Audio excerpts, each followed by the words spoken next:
आज मेरे स्कूल का पहला दिन है और मैं जाने के लिए बहुत एक्साइटेड हूँ। पता नहीं कैसे लोग होंगे। उम्मीद करती हूँ कि आज का पहला दिन बहुत अच्छे तरीके से गुजर जाएगा और मेरे बहुत सारे नए फ्रेंड्स भी बन जाएंगे।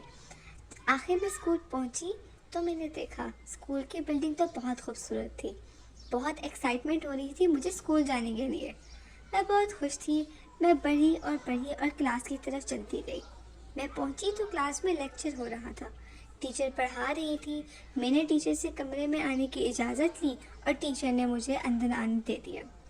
टीचर भी बहुत अच्छा पढ़ा रही थी, देखकर बहुत खुशी हुई। ऐसा मालूम हुआ कि बहुत अच्छा दिन है और बहुत ही अच्छे से गुजर जाएगा। क्लास में पहुंचते ही टीचर ने मुझसे मेरा नाम पूछा और पूछा कि मैं कौन से स्कूल से आई हूँ। लेकिन वहाँ पर कुछ बच्चियों को मैं बिल्कुल पसंद नहीं आई और एक बच्ची ने मुझसे लड़ाई करना शुरू कर दी और मैं बहुत परेशान हो गई कि ये मेरे से पहले दिन ही लड़ने लग गई। उसको पता नहीं मैं क्यों पसंद नहीं थी, मगर उसने मुझसे लड़ना शुरू कर दिया कि तुम तो बहुत अगली हो और मुझे बुरी भली बातें कहना शुरू कर दी, जैसे कि तुम्हारे बाल बहुत छोटे हैं, बहुत अगली हो, तुम मोटी हो, तुम कैसे यहाँ रह सकती हो। मैं बहुत रोई। रोते रोते उदास घर गई। अम्मी से जाकर गले लग गई और अम्मी ने मुझसे पूछा कि बेटा तुम्हें क्या हुआ। मैंने बताया कि आज बच्चियों ने मुझे बुली किया। मुझसे तो उम्मीद थी कि दिन बहुत अच्छा गुजरेगा, मगर ये सब क्या हो गया। मैं अगले दिन गई, मगर अगले दिन बहुत अच्छा हुआ। मुझे एक अच्छी सी दोस्त मिल गई। मैंने उससे खूब बातें की और हमारी बहुत अच्छी दोस्ती हो गई। मगर मेरी क्लास की बच्चियों को ये बात बिल्कुल पसंद ना आई कि हम दोनों की दोस्ती हो गई है। वो बिल्कुल नहीं चाहती थी कि मैं खुश रहूं और ना ही वो मेरी दोस्त खुश रहे। इस सब की वजह से उन सब ने मिलकर एक प्लानिंग की कि वो हमारी दोस्ती को तोड़ने की भरपूर कोशिश करेंगी।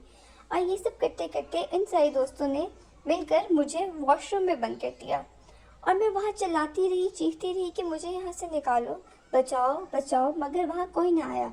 और वो वॉशरूम के दरवाजे के बाहर खड़े होकर हंसती रही, कह के लगाती रही। और फिर मुझे किसी लड़की ने बताया कि ये सब कुछ जो तुम्हारे साथ हुआ है ये तुम्हारी दोस्त ने की है, ना कि उन लड़कियों ने। मुझे लगा कि ये सच बोल रही होगी, तो मैंने अपनी दोस्त से जाकर बहुत झगड़ा किया और मैंने उसे कहा तुम तो मेरी अच्छी दोस्त थी, तुमने ऐसे कैसे मेरे साथ कर दिया। तुम्हें पता है कि मेरा कितना दिल घबराया वहाँ पर, मुझे तबीयत मेरी कितनी ख़राब हुई, मुझे कितना डर लगा, मगर तुमने मेरा ज़रा ख्याल ना किया। तुम तो मेरी बहुत अच्छी सहेली थी, तुमसे तो मुझे ये उम्मीद नहीं थी।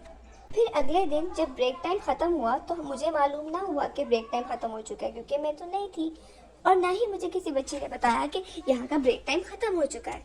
सारी लड़कियाँ क्लास में चली गई और मुझे और मेरी दोस्त को बाहर छोड़ गई। जैसे ही क्लास में हम गए तो टीचर ने हमें बहुत ज़्यादा सजा दी और बाहर खड़ा कर दिया और कहा कि क्या तुम लोगों को नहीं पता लगता कि ब्रेक टाइम ख़त्म हो गया है, आधे घंटे से लेक्चर शुरू हो गया। अगर ये सब भी उन्हीं की प्लानिंग थी।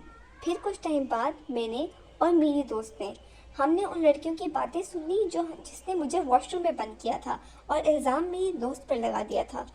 और हमने सब सुन लिया कि टीचर से हमें इन लोगों ने सज़ा भी दिलवाई। फिर हम दोनों आपस में गले लग गए और हमने एक दूसरे से माफ़ी मांगी और हमने सोचा कि अब इनकी शिकायत टीचर को लगाएंगे। हम टीचर के पास गए और उनको बताया कि यही बच्चियाँ हैं जिन्होंने मुझे वॉशरूम में बंद किया था और यही बच्चियाँ हैं जिन्होंने हमें बताया नहीं और जानबूझकर क्लास में जल्दी चले गई ताकि बच्चे सारे आ जाकर पढ़ सकें और हमें सज़ा मिल जाए, क्योंकि लड़कियां हमें पसंद नहीं करती। मिस को ये बात सुनकर बहुत गुस्सा आया।